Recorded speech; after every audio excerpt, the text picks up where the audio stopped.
comes to mind when you think of cowboys? This? Or perhaps this? Hollywood and popular fiction have helped to create an image of the cowboy which is inconsistent with the realities of cowboy life. So what was life like for a cowboy? Let's visit the Whitty Museum in San Antonio to see what the historical record can tell us. The cowboy tradition in America is actually a European innovation. Though early expeditions introduced herds of horses and cattle, it would be the Spanish missions who developed large-scale ranching in Texas. Spanish vaqueros refined the techniques and apparel essential to the handling of cattle. Later, African Americans and Anglos would contribute their own skill sets as the ranching industry spread across Texas and the nation. Soon, the growth of the industry would present a dilemma: how to get the cattle to market.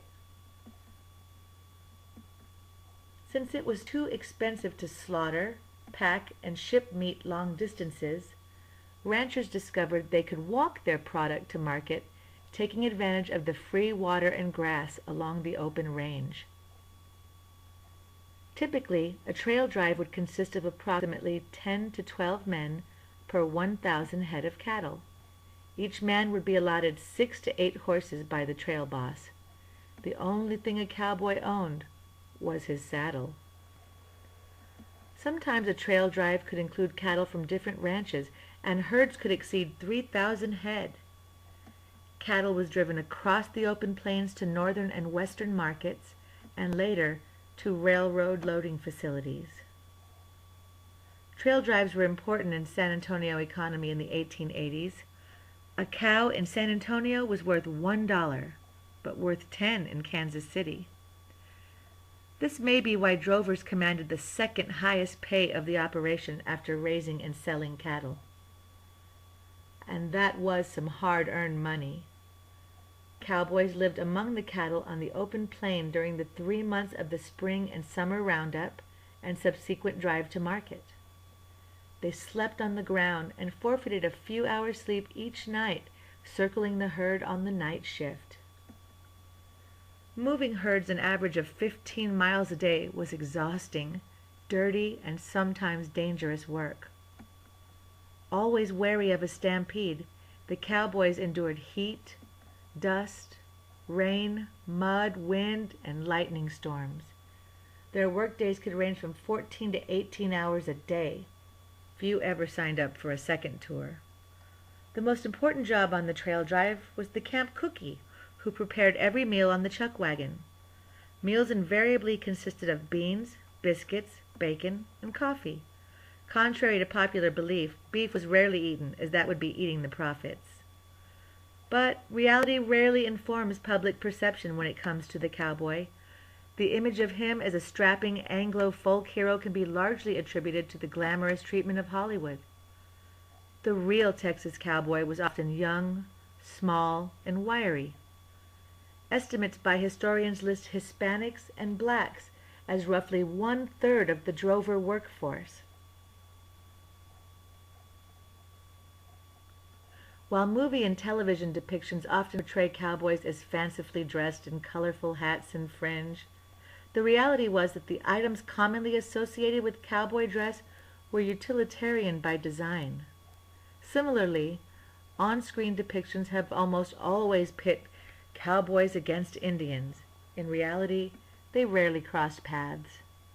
In fact, the American cattle drive cowboy was about to fall victim to an enemy he was unprepared to face.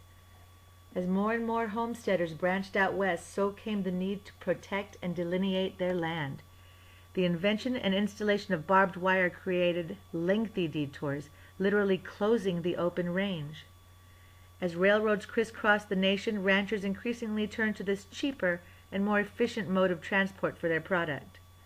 The final nail in the coffin would be the invention of refrigeration and its use in rail cars.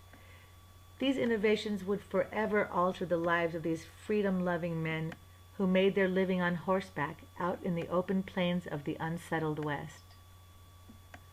Though the frontier has been closed for over 100 years now, the Old West traditions are upheld and the free-range spirit of the West live on as a treasured piece of American culture. The cattle drives may have ended, but a cowboy's work is never done. Technological advances in ranching and farming have relieved ranch hands of some of the more mundane tasks of tending to their herds. Some may still lead cattle to water on horseback, but they just may also drive a pickup truck. On smaller ranches, cowboys can be found tending the grounds and equipment. On larger ranches, the cowboys of today are able to specialize in one task, such as branding or breaking in horses. Like his predecessors, the modern cowboy is not content to work indoors.